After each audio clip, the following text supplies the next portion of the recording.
Welcome back to the Spread Pick'em Show with Mike and Andrew. We're in week 7 already. Andrew, what's going on, buddy? How are you? I'm good. I'm good. I'm anxious to see our record last week because I Mm, slightly follow along with how the picks went, during the games, right. and I don't think we did that well. So I'm Um, anxious. But we had a lot of the same picks, so yeah, let if me I didn't take a do well, you look. didn't do Let me well. take a look. I can't do the math, but we'll go over each game here. So Tampa Bay at Philly. That was a killer, by the way, because your head coach had to just go for two, and because of that, the Buccaneers did not win the spread pick. So, yeah, that sucked for us. We lost by a point there for both of us.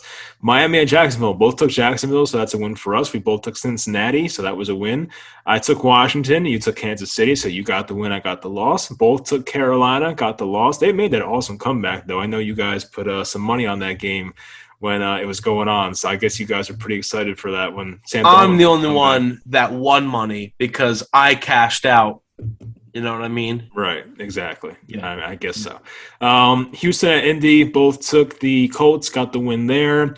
Rams at Giants, I tried to warn you. I got the Rams. You took the Giants. Chargers at Baltimore. This is one of the bigger surprises of the week. We both took the Chargers, so that was a big L for us as they got just mollywopped by the Ravens in this game here. Green Bay at Chicago, both took Green Bay, got the win there. Arizona at Cleveland, both took the Browns. That was not a good look for us. They got destroyed. Las Vegas at Denver, both took the Broncos, got the loss. Dallas at New England. Thank you, CeeDee Lamb, for getting us that victory there. We'll take that. Seattle at Pittsburgh, I took the Steelers, who honestly they should have covered that spread. They're at 14-0 and somehow let Geno Smith back in the game, but you got the win there. Yep. And Buffalo at Tennessee. Of course, Tennessee makes the comeback. And what you think, by the way, in that game? I'm sure you watched it. If you were the coach in that situation, Sean McDermott, not Doug McDermott, as I always say, would you have gone for it in that situation? Because I think I would have as well. I don't, and usually I'm pretty like, you know what I mean, like go for it on fourth down. I'm a big supporter in that. I No, don't you're like not. conservative coaches, but when you're the better team, and I feel like you don't need an edge, you know what I mean? Like, I feel like if they brought it to overtime, they probably could have won that game. But Hmm. if it was the Titans and they were down 34-31, you don't want to go into overtime with one of the better teams in the NFL, right? You want to win that game right then and there. I didn't feel the same way about the Bills. Hmm. I thought that maybe if they brought into overtime, they could win there. But again, they were like 13 for 14 on fourth and ones with like Josh Allen. So Yeah. obviously, statistically, it was supposed to work, and it just didn't work out. But personally, I would kick the field goal. Yeah, I feel like 9 times or 8 times out of 10, like Josh Allen gets that yard. It's just that Yeah. what's his name? Jeffrey Simmons made an awesome play and kind of blew it up. And like I kind of agree. Like I see what you're saying, but at the same time, like you see those graphics of Derrick Henry's rushing yards per quarter as they always go up. I don't think defenses like tackling that guy. We Yeah. saw who's the safety? Is it Micah Hyde? He made like that create. No, not Micah Hyde. Who the hell is the safety on the Bills that got ran over? One of the safeties on the Bills got ran over by Derrick Henry. Ran over. And I Yeah. felt bad for him because you could see it coming like 10 yards away. And I was like, is he really about to take this hit? So that's a team guy right there. But yeah, based on that, I just don't know if they could have stopped Henry. So I think I would have went for it in that situation. So I don't blame Mr. McDermott there, Coach McDermott. All right. So now on to week number 7 here. We start with the Denver Broncos at the Cleveland Browns. The Browns have a different roster basically because they're so injured right now. No more Baker Mayfield for this week. They have Case Keenum, who I've not seen play probably since he was on the Broncos. It's been a while, honestly, since I've seen Case Keenum play. Anyway, Cleveland right now is a -2 at home. That may change as more injuries come out. We're still not sure about Odell Beckham and Jarvis Landry and some other guys in this game. Even Teddy Bridgewater's on the injury report, but I'm assuming he's going to play. But anyway, we differ here. I'm taking the Broncos, and you're going with the Browns. Yeah, I'm going to go with Cleveland just because, when I don't like to pick a team with a lot of injuries, and obviously I'm doing that here. But I like that the injuries have obviously got this down to a 2-point spread at home for the Browns. And I feel like they could cover this spread. Case Keenum's not a scrub. If you put the right pieces around him, we've seen he could be a pretty good quarterback. And I think that this defense for the Browns, is going to start to get better. And I think against this Broncos offense is probably where they do it, because I can't really get a sense of how good the Broncos are, because they started 3-0 and everybody was like, well, hold on a minute. They haven't played great teams. And then when they started playing better teams, they've obviously struggled. And even when both you and I thought that they might win last week, they still lost. They weren't able to get that win at home, despite the Raiders, having all the problems the week before. So I just feel like the Browns are a more certain team. Obviously, I'm banking on Case Keenum being able to play relatively well. But we saw Geno Smith for the Seahawks step into that offense and be able to score points. And I feel like an experienced quarterback like Case Keenum, that might be the same case. So I'm going to go with Cleveland here. I think they win by at least a field goal. Okay. Yeah, I hate picking against the Browns. Like, I'm a Baker guy, but he's out this game. But I just feel like they're too injured right now. They're a team that relies a lot on their running game. And with Nick Chubb and Kareem Hunt out, you're relying on, what's his name? DeForest Johnson or something? DeErnest Johnson. DeErnest Johnson. And Darius Felton. Yeah, Demetric Felton, I think it is. But Felton. yeah, I mean, John Kelly was called up from the practice squad, who I like, but like they're not Nick Chubb and Kareem Hunt, and I feel like Jedrick Wills is still out. Jack Conklin might be out. They have so many injuries on Cleveland right now; it's insane.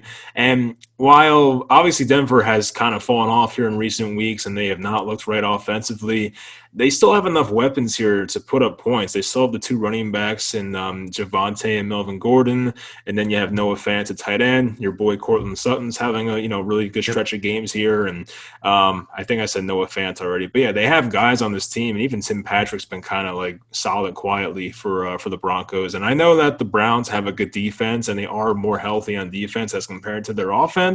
But I expect like a low-scoring game and like the low 20s, like a 23-20 type game.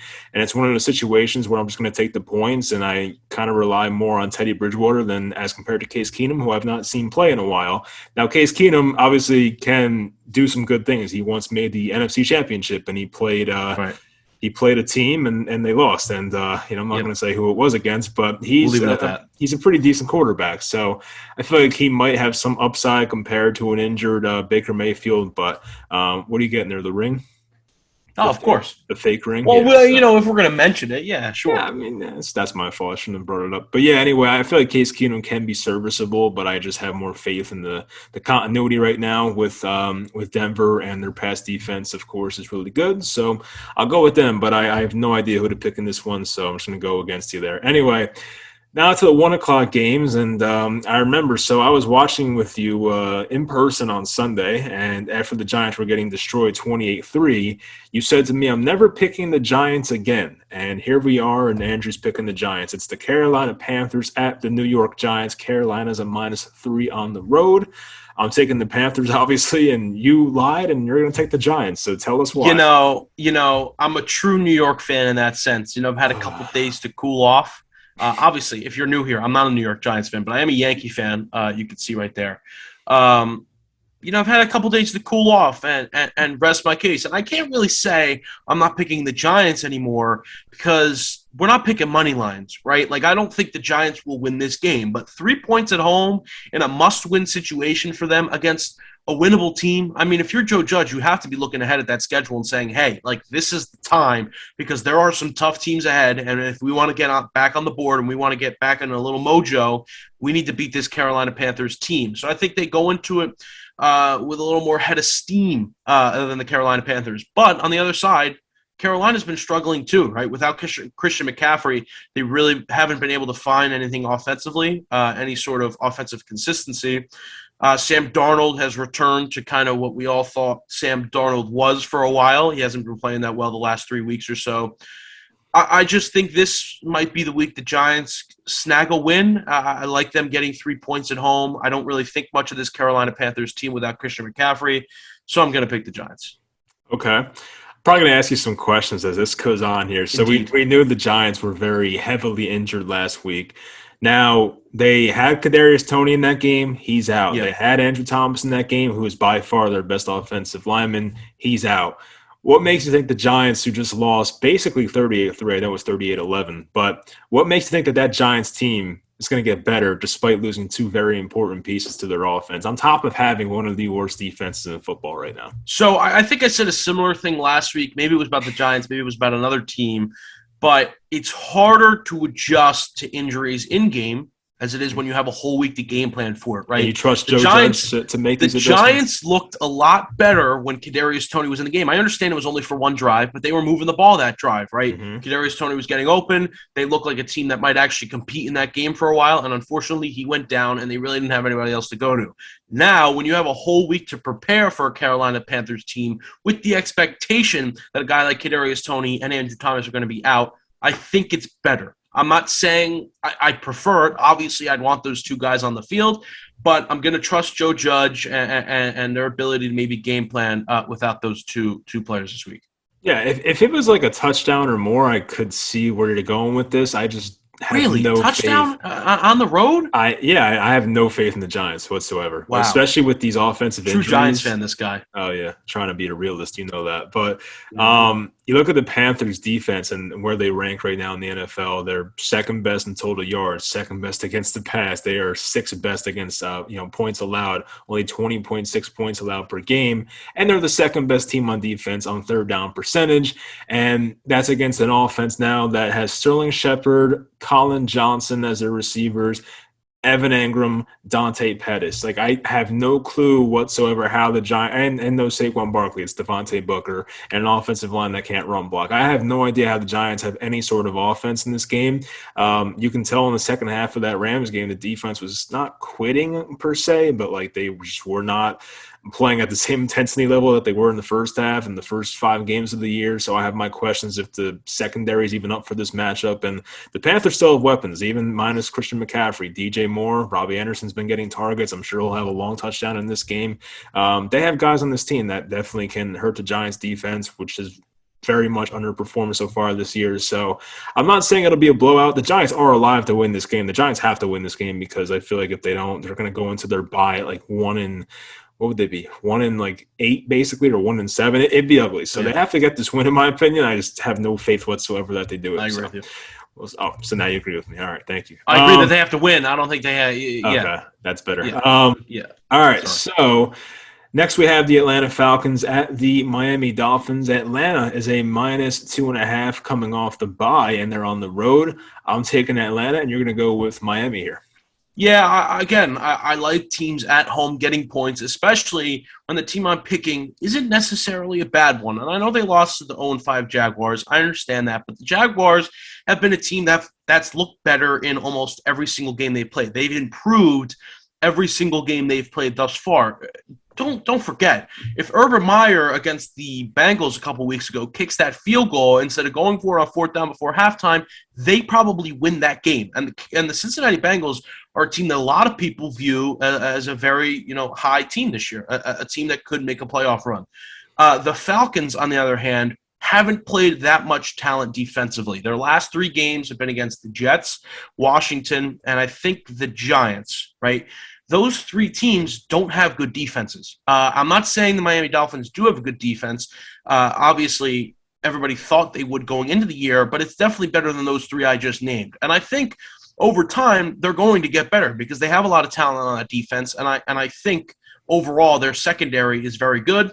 And if they could cover very well, I think Matt Ryan's going to have a hard time against that defensive line. I think Miami is good enough to beat an Atlanta Falcons team. I think their loss to the Jaguars sways this spread way too much to the point where I picked the Miami Dolphins. My one concern is today, as we speak, rumors came out that a deal for Deshaun Watson is almost done, right? And now Tua could be elsewhere. I think the rumor was a 3-team trade where he goes to the Washington football team. That could get in his head, right? If he's starting in this game and he starts to say, hey, this could be my last game as a Dolphin. What am I really doing here? He's not really thinking about the game anymore. He's thinking about his future. That could affect things offensively. But Miami getting points at home against an Atlanta Falcons team that's not very good, I'm going to take that chance. I kind of feel bad for Tua, but I also find it funny because of how big of a fan you were of his. So maybe he resurrects his career with Washington. I don't know. He didn't play bad against Jacksonville. He had a good game against Jacksonville. He was actually, he wasn't that bad. There were 2 things I noticed with Tua that really stood out to me. The flat-footed interception, which I'm sure you Yeah, remember that.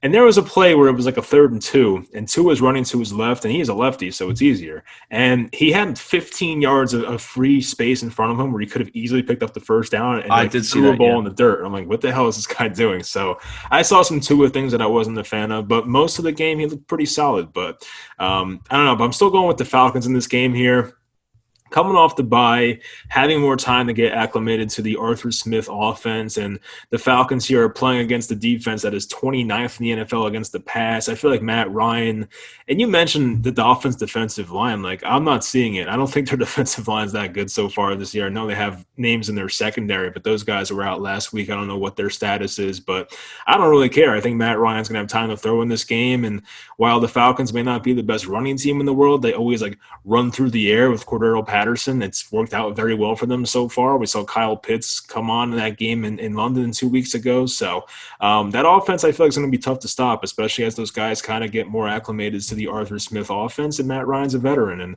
as you said, the whole Tua thing, and, that might be in his head. They're coming off a loss against a team that lost 20 straight weeks or something, or 20 straight games.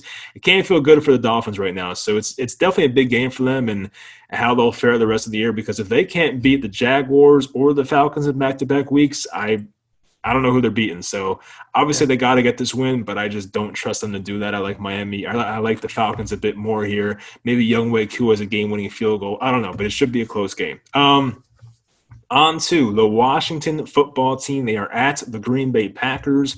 Green Bay is a -8.5. Aaron Rodgers told the Chicago fans he owns them. I think he's going to own the Washington fans here as well. I think I'm going with the Packers, and so are you.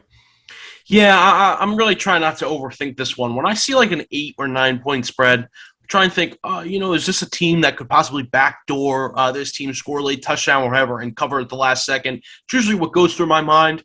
I just tried to play it simple. The Green Bay Packers are playing really good football. Aaron Rodgers obviously has put all those critics in the offseason to bed. He's playing really, really good football. And as a whole, they look like a team that could make another NFC championship run, or maybe even Super Bowl run if they can get over that hump.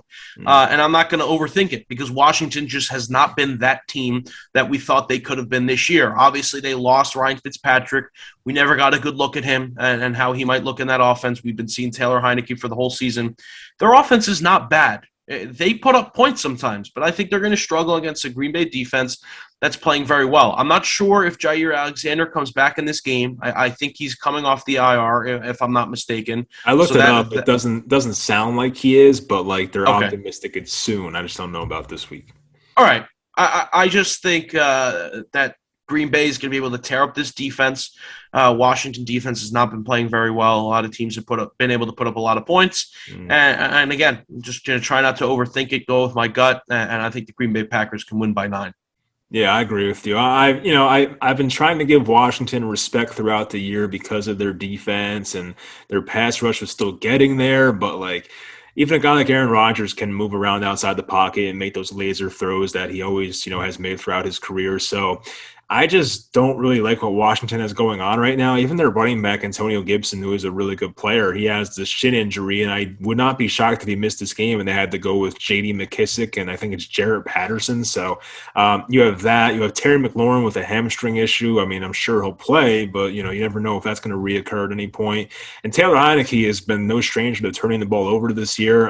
This is an offense in Washington that just put up 13 points at home against the Kansas City Chiefs, who had like the worst defense coming in last week. So I have no faith here. And Green Bay, while their defense hasn't been like spectacular this year, it's been very solid outside of week 1, of course, when Jameis and the Saints hung 38 on them. But outside of that game, they've been really solid on defense, and I feel like Washington's offense doesn't really have much of a threat here. Obviously, what the Packers have going on offensively, I'm not going to shy away from that. Obviously, I think Devontae Adams will have a big game, and I'm sure Aaron Jones in the rushing attack, A.J. Dillon will have a big game as well. Maybe some random like Robert Tonyan finally scores. I don't know, but I feel like the Packers will probably put up somewhere in the mid to late 20s, and I just don't think Washington has the offense to get over 20. Maybe I'm wrong, but they got to prove me wrong because their offense has not really been that great in recent weeks here. All right, so On to the Cincinnati Bengals here. Big matchup here in the AFC North. The Cincinnati Bengals are at the Baltimore Ravens. Baltimore is a -6 at home.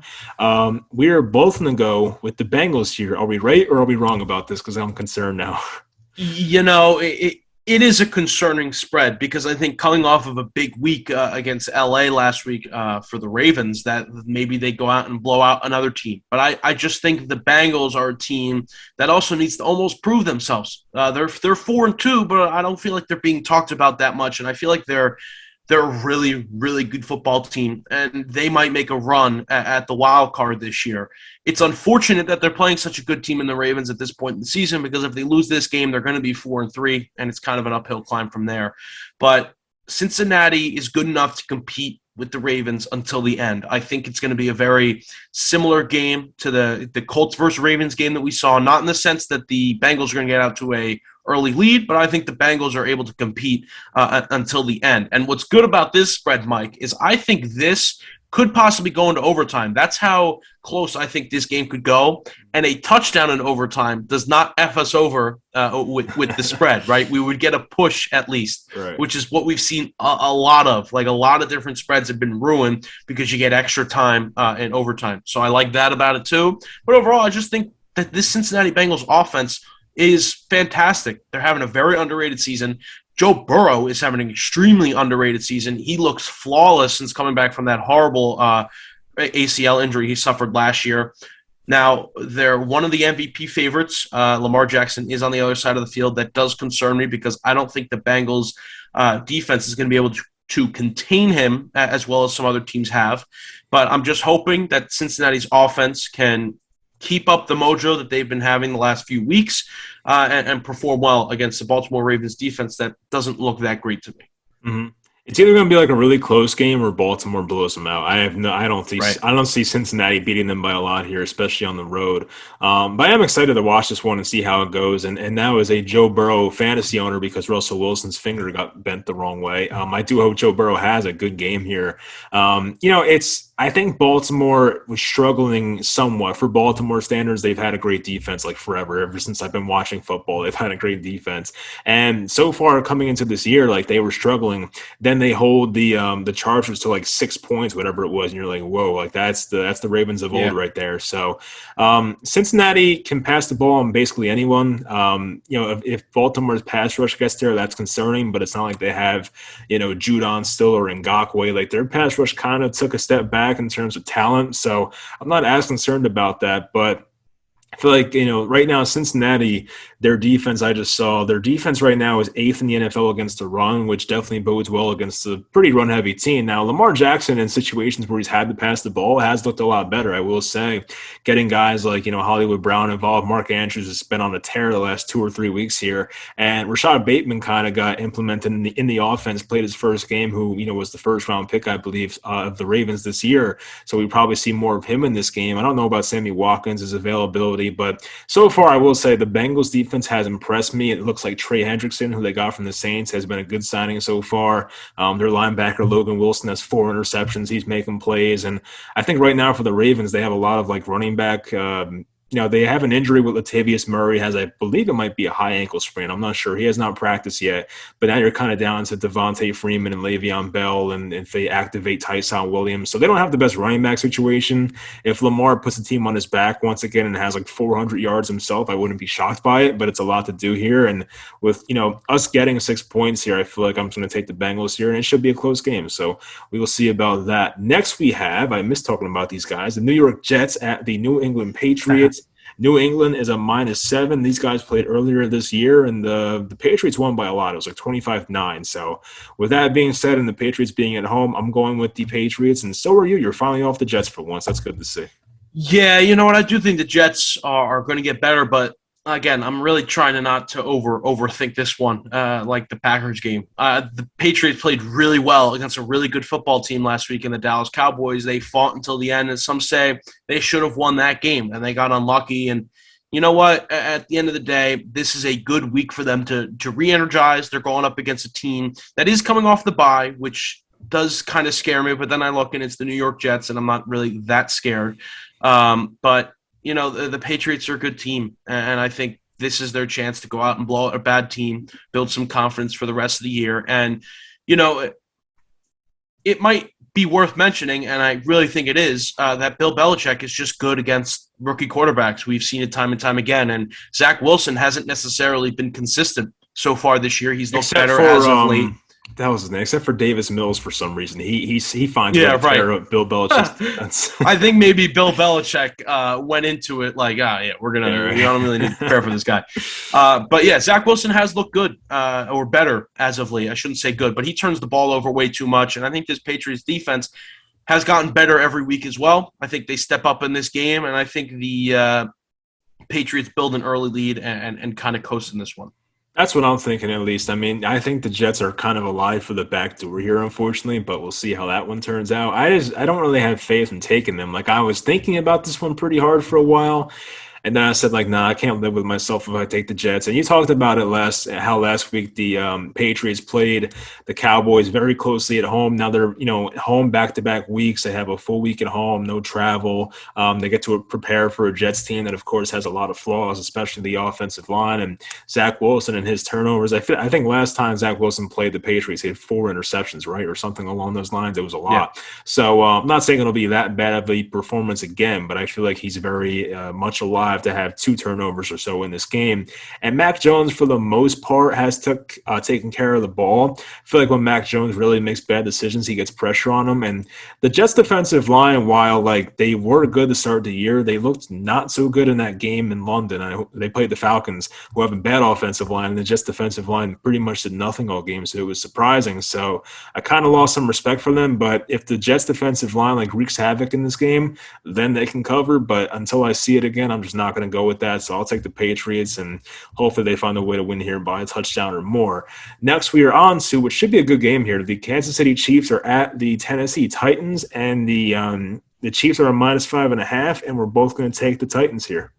I just don't see a way that the Titans don't keep up with the Chiefs. I mean, last week we saw against the Bills, or last week is like 2 days ago, we saw against the Bills, they were able to compete with that defense. And that's one of the best defenses in the league. And they put up a lot of points. They put up a lot of yards.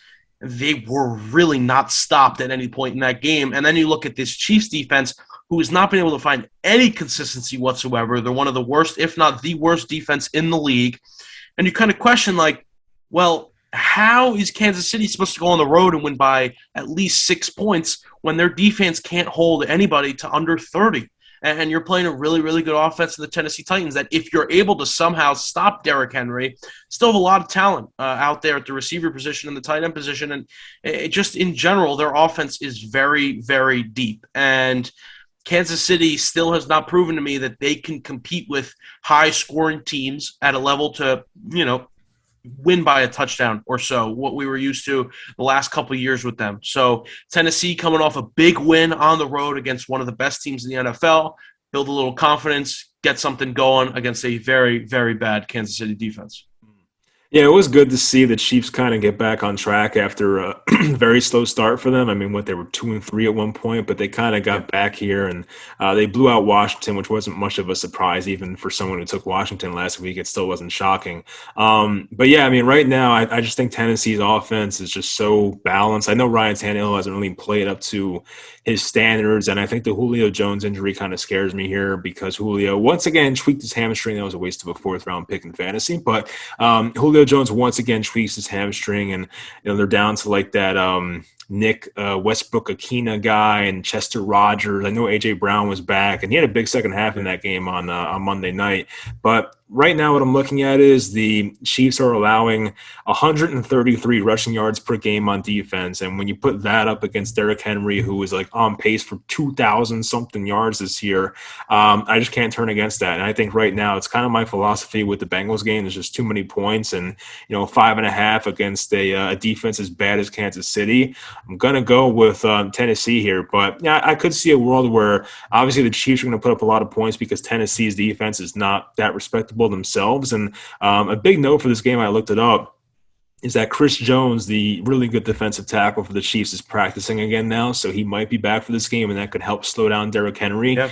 But it's still not enough for me to like completely come off them. It's still 5.5 points. I'll go with Tennessee here, especially at home. I mean, I thought this was Kansas City the whole time. I just saw it's at You home, so know, I feel better about it. I have a question too. Like, Kansas City's getting 5.5 on the road. What if the Titans did what everybody thought they were going to do last week and lost that game, or possibly got blown out? Like, would Mm. this spread be 8 points on the road or 6.7 points on the road? Like, I just don't think Kansas City has been that team. Yeah, even if they lost, and let's say Josh Allen gets that first down and they score a touchdown, like I feel like we're getting some points here due to that Yep. win here. So I don't know. I mean, we'll see. It should be a good game, hopefully, but I think it's too many points. I'll go with Tennessee. Next here, we have a very big spread. There's a lot of big spreads here in this afternoon slate. There's one with 12 and a Yeah. half, 17 and a half, and this one's 15 and a half. The Detroit Lions are at the Los Angeles Rams. The Rams here are minus 15. Of course, we have the big storyline with the quarterbacks. Jared Goff spent like 5 years as a Ram. Now he's playing against the Rams here. And Matthew Stafford was a Lion for over a decade, I think. And now he's going back and playing his former team. So very cool storylines there for the quarterbacks that were traded for each other. I'm actually going to go with the Lions, who I never seem to pick. I just feel like 15 is a lot in this situation. And you're going to go with the Rams here. Yeah, you know what? I do think that the Lions can backdoor this game, which is where I probably think you're going to come from in this situation. They've been able to backdoor a lot of teams that were above their talent level, and I agree with you in that sense. But again, I'm not going to overthink it. The Rams are a very good team. The Lions stink, and I'm going to pick the Rams. They're at home. They just came off a big win against the Giants. They get this whole week at home. I think this is just a game I don't think that the Lions are going to compete in. I could be wrong. This could be the week, as I predicted last week, that maybe the Rams take it easy against a bad opponent and they kind of play down to their opponent. But there's a lot of things going on with the Detroit Lions. They're not good. They haven't been good for a while. Their coach is crying. The coach is blaming stuff on Jared Goff. Mm. It's a lot of different things that I just don't like. And the Rams are a really, really well put together team.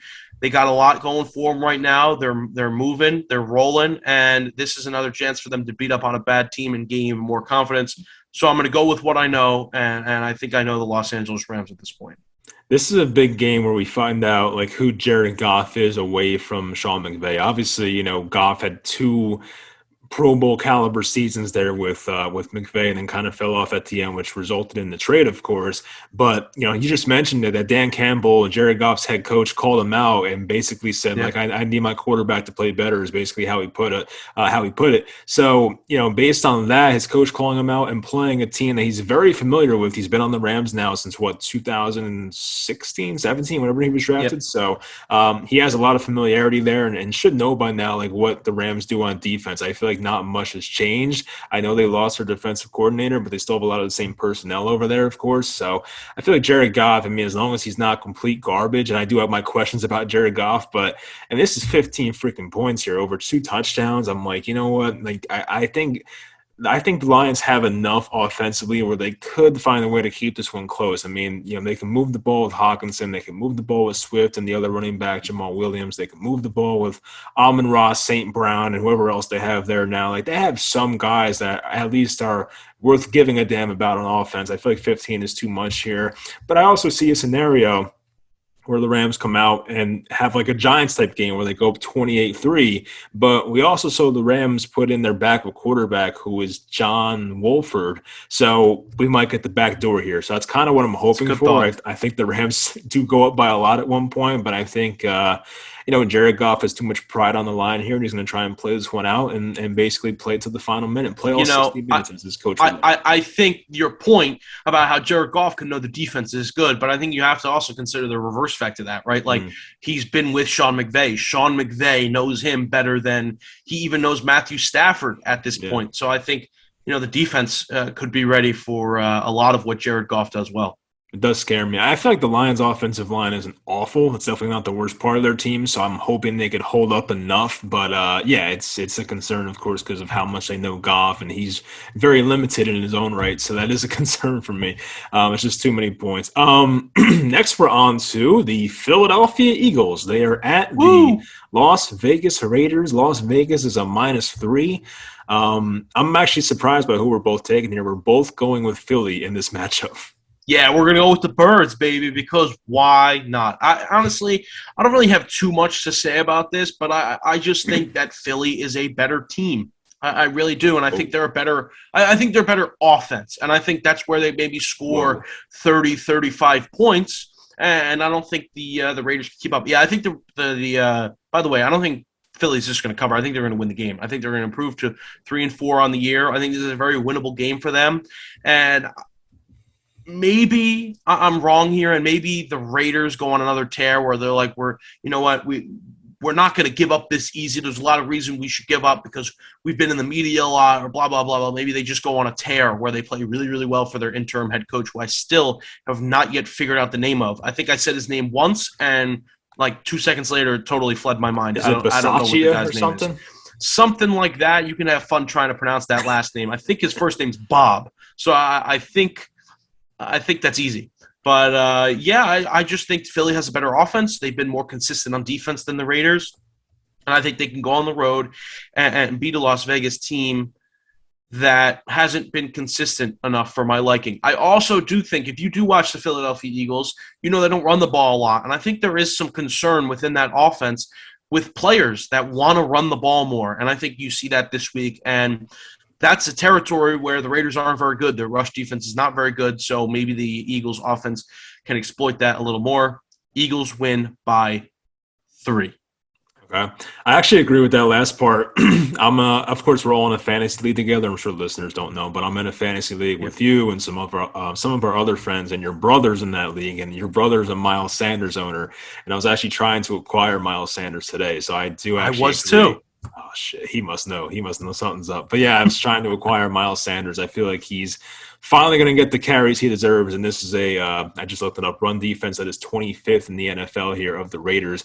I feel like some of the matchups kind of go well for you guys here. So as we know, the Raiders don't run the ball very well. They're the 30th best rushing offense in football, but they have the third most passing yards per game in the NFL. So that definitely, they're more of a pass-heavy team, as we know. They've tried to run the ball with Josh Jacobs. It's going okay. It's not going as well as they probably wanted to.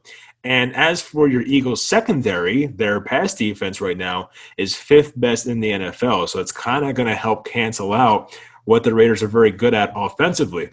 Yeah. And as for your quarterback, Mr. Garbage Time Jesus himself, Jalen Hurts, he always finds a way to have these fourth quarter comebacks. So even if the Raiders are up like 14-3 in the fourth quarter, I'm still going to feel like this game's still alive. I feel like, Jalen Hurts never goes away. He's not the best passer, of course, but he always finds a way to like move the ball and have these like weird plays where Yeah, you're right. he just finds a way to make something happen. He'll get down the goal line and run in 2 touchdowns. And all of a sudden, the Eagles are winning. I feel like it's going to be one of those type of games. And you know how I feel about the Raiders. I'm never really a guy that buys into them. I think they had a big win last week. I'll give them credit, but I don't know. I just don't buy into them. So I'm going to go with the Eagles. I don't know if they win the game, but I mean, when it's 3 points, you pretty much can say it. They're going to win. So, I mean, I feel like Yeah, let's do it. Let's do it, Mike. Say it. Just say it. Just say it.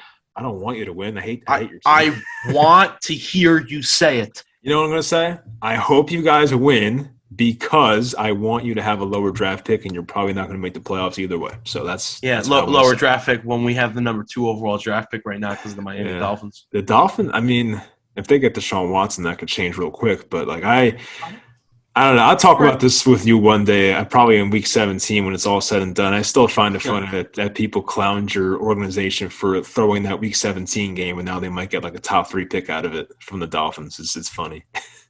Oh, it's so funny. It really is. And you know what? I think we helped the Giants out. I think they're happy with where they're at. I think, are we? I told my brother, well, I'm in draft situation. I told my brother, look, you're going to be mad at me right now, and I understand it. But when that draft day comes, you're going to be a very happy man. And they were able to trade back to where they would have been if the Eagles won that game. and still get a first-round pick for this year in a Bears team that's just not going to be that good. So and you got Kadarius Toney, who looking promising so far. Yeah, So I think it I worked feel out. like if the Giants hypothetically made the playoffs last year, not Washington, I feel like we would have been picking in the late teens, I believe it is. And in It's like that case, 18. yeah, in that case, we're probably not trading back and not getting the extra first round pick, and we're going to Right. It still all take. worked out. We helped you guys. Be thankful. Look at your team. Your team isn't good enough to make the playoffs now, okay? That 18th overall draft pick wasn't going to fix that. You should just be happy that we gave you a better draft situation for the future, No, okay? look, Be happy. I'm a big picture guy. That's how I root for my sports teams. Like I rooted against the Giants in the Chase Young Bowl a couple years ago for the number 2 pick. I was not really that pissed off when you guys threw the game because I'm always looking at the big picture. Like, hey, like now we're in the almost top 10 of being in the draft and not number 18 and probably get knocked out by the Bucks in the first round. So it would have been nice to make the playoffs, but I'm always like a big picture person. So I'm the same way as you. If the Eagles win that game, they probably don't get a first round draft pick for this year oh because yeah. they probably wouldn't have been able to trade back with the Dolphins, Mhm. right? So it all worked out. Yeah, exactly. All right, so now on to the Houston Texans are at the Oof. Arizona Cardinals. This is the DeAndre Hopkins revenge game. Arizona's a minus 17.5, which is the biggest number on the slate. I guess we both don't like it, though, because we're both going to go with the Houston Texans here. Yeah, biggest number on the slate. This might be the biggest number of the year. I don't know if I'm right on that, but There was 17 one and a more. half. Was it 18 or 19? The Bills and the Texans, I believe, were 17. But this might Okay, be well, there you go. actual This is a news. college spread. For those of you that watch football, college football, this is a college football spread. And you know what? I'm not going to treat this Texans team like a college football team anymore because I've seen the Texans be able to score points. I've seen them be able to put some stuff up offensively, and they're not at that point where they were 2-3 weeks ago where they were struggling like really, really badly to put up points on offense. So with a 17.5-point spread, Arizona Cardinals are rolling. This is a play down to your opponent week or a backdoor week. And I really believe that. I think that the Houston Texans will be able to put up 10 to 17 points, which is, I think, enough to cover a 17.5-point spread against an Arizona Cardinals team that obviously no one is sleeping on anymore. They're obviously a great team. They don't need to crush this team to prove anything to anybody. Play down to your opponent, get the win, move on to the next week. I'm taking the Texans. Yeah, actually, I wish I looked up who the Cardinals play next week because if it's a tough matchup, it's going to be one of those look ahead games for them. Yeah. Go ahead, yeah, look it up, please. But anyway, yeah, Arizona, they are very good up and down. Of course, I was a believer in them, not to be 6-0, but I was a believer in them than most people were. But I guess the one thing I could say about this game, other than the 17 points being a lot, 17 and a half, is that the Cardinals' rush defense right now is 23rd in the NFL, and the Texans love to run the ball. It doesn't matter what the hell the score is. They lost 38. Sorry, they lost 38-3 last week, I believe. Or what was the score of the Colts game? Was it 38-3? Yes. No. Yeah. Yes. Okay. Yeah, it was. So they lose by that much, and Mark Ingram still had like 16 carries. Like they don't really care what the score is, what the game script has, intact. Like they're going to find a way to keep running the ball, and that's kind of one of the weaknesses of the Cardinals' defense right now. And Davis Mills, like, I don't know. He's had some games where he looks competent, some games where he looks like complete garbage. And if you get a competent Davis Mills game plus Mark Ingram's running for like 3.5, 4 yards a carry, they'll find a way to survive and not lose by an embarrassing amount. But there's also the scenario where DeAndre Hopkins has like 2 or 3 touchdowns and the Cardinals just absolutely crap on them and they don't score a point, the Texans. But I feel like the more likely outcome is the Texans, as you said, put up like, I don't know, 10 to 17 points and somehow keep it close. And not close, but, within 17. So I'll go with the It doesn't have to be close. They could put up that's the 34 point. points Yeah. and 17 points, and they could still, you know what I mean? They could still cover the spread. By the way, I did look up the matchup. You're going to love this. We're going to love this because they play the Packers on Thursday Night Football. Oh, So they're going to take it easy. We They're love going to that. take it easy. We got it. We The got it. the starters are getting pulled when they're up 3 scores. You already know And the it. Colts score was 31-3. Okay, Close. 31. That's still a ton. Yeah, like Yeah. if you're running the ball down 31-3, it's just All right, so yeah, I like that even more. Actually, I forgot I saw that. It's gonna be a good game. Usually Thursday nights suck. Like this Thursday night game with all the injuries, probably not gonna be a good game, but we'll still watch it because we're idiots. But anyway, on to the Chicago Bears at the Tampa Bay Buccaneers. You took Chicago, or am I doing that wrong? Yep. You did? Okay. Tampa Bay is a minus 12.5. And as I just spilled the beans, we're both going to take Chicago. I think Chicago has too good of a defense to lose by 13 points. I think that's where I'm at going into this game, and I don't think it's a terrible point to be at because as good as this Tampa Bay Buccaneers offense is, I just don't think they'll be able to put up the amount of points needed to cover a 12.5 point spread. So I kind of like that I have that going for me. I don't know about the Chicago Bears offense. I'm going to be completely honest with you. I don't know if they're going to be able to put up points in this game. I don't know if um, the Tampa Bay offense is going to even look good. I don't really know much about this game, but I do know that Chicago Bears play really good defense, and in order to cover a 13-point spread, you need to score a lot more than the opposing offense, and I just don't think there's going to be many points scored in this game. So that's my thought process. I'm going plus 12 and a half. Yeah, I agree with most of that. I'll kind of add on here. I mean, the Tampa Bay Buccaneers have so many injuries in their secondary, whether it's like Carlton Davis and even Richard Sherman, Sean Murphy Bunting, I think is still out. They have injuries on that secondary, and even Antoine Winfield Jr., I believe, is still out as well. So that's like four guys right there that were supposed to be getting like major snaps for that secondary, and they're still out. And right now, Tampa Bay, despite being good in just about everything else, they right now are the 27th team in passing yards allowed per game. So you can pass on them. My problem is that, and this will really tell me how smart of a coach Matt Nagy is, because a lot of people think he's a moron. You like can't run on Tampa right now. Their run defense is the best in the NFL. They're allowing 54 rushing yards per game, which is insanity if you think about it. Really? So yeah, it's ridiculous.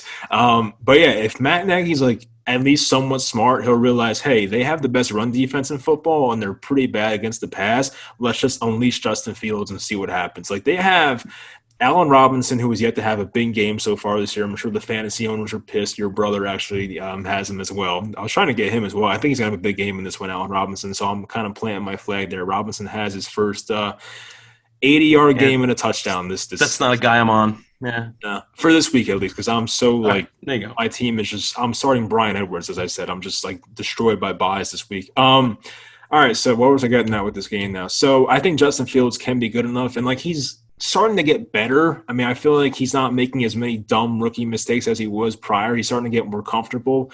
He did miss some big opportunities last week, but of course, like he started to look better, and I feel like the Chicago offense can be competent enough. And they have good enough receivers. They still have Cole Kmet, of course, as well. They have enough guys there at receiver, and Justin Fields is a talented kid. Like, he'll figure it out, and this is a secondary that's beatable. As you mentioned, Chicago's defense, they have a pass rush that's definitely, like, going to give Tom Brady some problems, in my opinion. We'll see how quickly he gets the ball out. But Chicago's defense overall is, like, kind of, like, back to what they were. Like, right now, they're ninth best in total yards, and they are eighth best in points allowed per game. So they're back pretty much to what they used to be. And, I know Tom Brady has the extended rest having played last Thursday. That kind of concerns me. But as long as Matt Nagy's not a moron, they should be able to cover the game. But we'll see about that. We'll see what the game plan is offensively. I guess this is Sunday Night Football. The Indianapolis Colts, your boy Carson Wentz, goes to the San Francisco 49ers. San Francisco is a -4 at home. Jimmy Garoppolo looks like he's going to be back for this game. Trey Lance, I'm not sure. Not looking good for him right now. He's probably going to be out if I had to guess right now. But as for Indianapolis, I don't know about T.Y. Hilton. He came back last week, got injured, but I think he's going to play. He's leaning towards playing right now, it sounds like. So there are some injuries to watch out for. George Kittle is still in the IR for at least one more week. So keep that in mind as well. But anyway, I'm going San Francisco, and you're going to go with the Colts.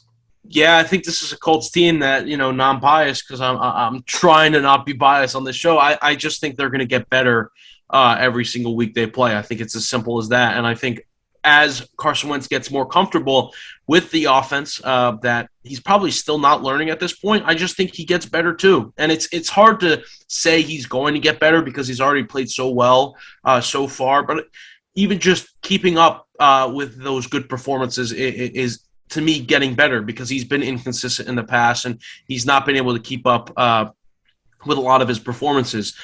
I think Indianapolis has a chance to win this game. I think like they did against the Ravens recently, they keep this game close and maybe even get out to an early lead and get some extra points. What does concern me is their defense has not been playing well. And I do think they play better in this game, and the reason why is because they're not playing against, like a Lamar Jackson, right? They're not chasing him all around and then losing receivers deep or something like that. They're chasing a guy who's coming back from injury and who usually is pretty steady in the pocket that doesn't really move that much. So I think that serves to their strength. I think Indianapolis is able to cover this 4-point spread and possibly win on the road on Sunday Night Football.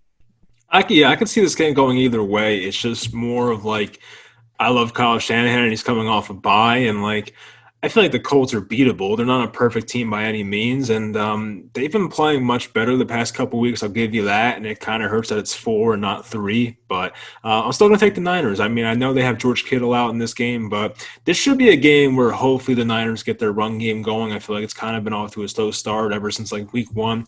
I think Elijah Mitchell here, he's finally back. He should get involved here.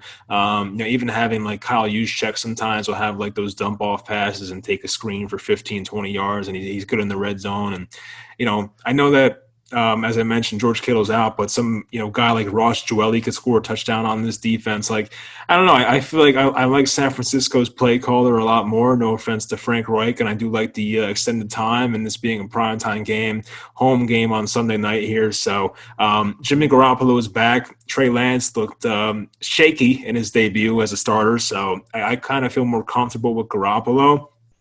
And it's not like the Colts have the best pass rush in football, and I feel like he'll get more time here. I believe Trent Williams, the left tackle, was facing some type of injury before their bye, but I think he'll be fine now. Like their offensive line should be back and pretty healthy by now, and I think Jimmy Garoppolo is going to have time, and he makes good decisions. And guys like Deebo Samuel, we'll see if Brandon Ayuk can play, but Samuel has been unbelievable so far this year, so tackling him is definitely an issue for the Colts in this game probably. So I don't know. I think San Francisco wins it, but I also could see Indy winning it, but I just feel better about Shanahan and coming off the bye and being at home. So I don't know. I don't feel good about it for sure. It's not going to be one of my favorite bets. On to the Monday night game. The New Orleans Saints are at the Seattle Seahawks. Once again, the Seattle Seahawks led by Geno Smith, and they don't have Chris Carson. They may not have Alex Collins. There's a lot of injuries with Seattle's offense right now, but we're both going to go with the Saints. Sorry, I was about to say you're taking Seattle, but you're not. I did pick Seattle last week, which you were surprised about, but I was right. I did get my win there. But, I mean, Alex Collins being hurt really concerns me in this game because even if he plays, he's not going to be what he was last week because he is dealing with an injury. And if he doesn't play, then I feel even more comfortable about this because the reason they were able to come back in that Steelers game was because they just kept pounding on the ground. Like the whole entire time, Alex Collins was getting like 7 yards a carry. It was insane. He was going up the gut. He was getting them in the red zone very, very quickly. And he was able to lead to some points that eventually got them back in the game and allowed them to cover the spread. Again, don't think that's going to be the case in this one. New Orleans, they're not playing great football necessarily, but I think they're good enough to beat a team that has Geno Smith as their quarterback. Their defense is okay. It's good enough, and I think their offense is probably going to get better. I think as the season goes on, Jameis Winston as a whole gets better. He gets more comfortable, and I think he starts to look better. I don't know. He hasn't really impressed me that much this year, but Geno Smith and the Seahawks without that possible run game really scares me in this one, so I'm going to go with New Orleans covering 5 on the road. While I'm talking, can you look up Taysom Hill and his availability for this game? Sure. I think Michael Thomas is actually eligible to come back this week. It doesn't sound like he is, though, so that's another week without their top wide receiver. But I still have faith in the Saints offense. Like right now, they're doing a really good job on third down percentages and whatnot. Like they're doing a good job with converting third downs. They're 10th in the NFL in points on offense. Like they're still doing a good job offensively despite not having Thomas and having some other guys out. Even some offensive linemen. Their center's been out for a while. Their left tackle was out for a bit. And the Saints are very tough to understand because like they lose a game where they're up 21-10 to the crappy Giants, and then they had a game where I think they lost to the Panthers by like 2 scores. Like it's a very tough team to figure out who they are, but they also have impressive wins, like going back to week 1 against Green Bay, and who else? They beat the Patriots on the road as well. So they've had impressive wins, the Saints team. It's really hard to gauge who they are. But them being like, I don't know, off the bye here, having another extended day of rest here. It's just I feel very good about this team. Like they should be ready for this game. And the Saints defense so far this year has been really awesome. Like they are right now second best in points allowed. They are Yeah. seventh best in third down percentage here. And I don't trust Geno Smith whatsoever. I mean, back to Jameis Winston, he's playing a Seattle secondary that not that good. I know that Jamal Adams is the best in the nation, but he is Don't not make really. fun. He is Don't make not. fun. Why? Why? Do you know the background of that? No, I don't. What's tell? Is No. it something bad? So Am I there going to was sound a like a jerk? yes, yes, All right, let's yes, not yes. say it. You So can tell me it's off unfortunate. air. All right, I will. All right, so now that I If you said know, that, I you feel know. bad. Yeah, sorry about that. But no, to me, it just looked like he was being like cocky, but maybe not. Anyway, but yeah, their secondary has struggled this year, and I don't see it getting much better. As you guys know, I'm a Jameis fan, so like I'm going to support him, and he should have time to throw because Seattle's pass rush is really not that great. So I think Jameis and the offense will be fine. We're given a good coach here, and Sean Payton basically like I don't know how many days would that be. 15 days, I think it is, to plan for Yeah, this it's a lot. game. So I know it's at Seattle, it's loud and whatnot. I know it's Monday night, but I don't care. I'm going with the Saints here. I could see Seattle winning it potentially, but I don't know. Don't really love them in this spot. I'll put it that way. So, all right. Do you have any favorite bets before we close out? Well, Because I let me forgot to ask ask. for what you requested of me. Let me Oh, answer what you Taysom Hill, requested. yes, He's questionable, which is questionable. probably good. Like doubtful, probably would have expected him to be, Yeah. but he's questionable. I think he plays. Okay. Well, that sounds better, I guess. All right. All right. Who are you gonna take for favorite bets? Let's get two of them from So you. my favorite bets this week, I'm going to go with Tennessee plus 5.5 at home, and then I talked myself into it with the whole Thursday night football thing for Arizona. I'm going to go Houston plus 17.5. Nice. All right. Yeah. Yeah, I actually might go it that way as well. I have one of them picked so far. Carolina has a -3 against the Giants. Yeah, I don't know. The Giants have so many injuries, and they're just not that good of a football team right now. Don't think anyone should argue that. Who else am I taking, Andrew? This is gonna be a tough one. I guess I'll go. Like, there's a few I have in mind right now. Like, I'm thinking Tennessee. I'm thinking the Patriots. I'm thinking the Texans. Who do I feel the best about out of that group? I guess I will go with. Join me. Go with the Uh, Texans. should I? I feel like you always do bet on your favorite bets. I don't know. Should I? Yeah. Nah, we're not going with you. We're going with the Titans. We're going with the Titans plus five and a Oh, half. so you're going with me. I thought, oh shit, you did pick the Titans. That's awkward. All right. Well, anyway, we'll take the Titans. So yeah, I got Carolina and the Titans. You were taking the Titans and the Texans. So Yeah. that's it. Anything else before we close out? You think the Eagles are winning, right? Yeah, man. I don't really have much this week. It's another week of football. Good Yep. week.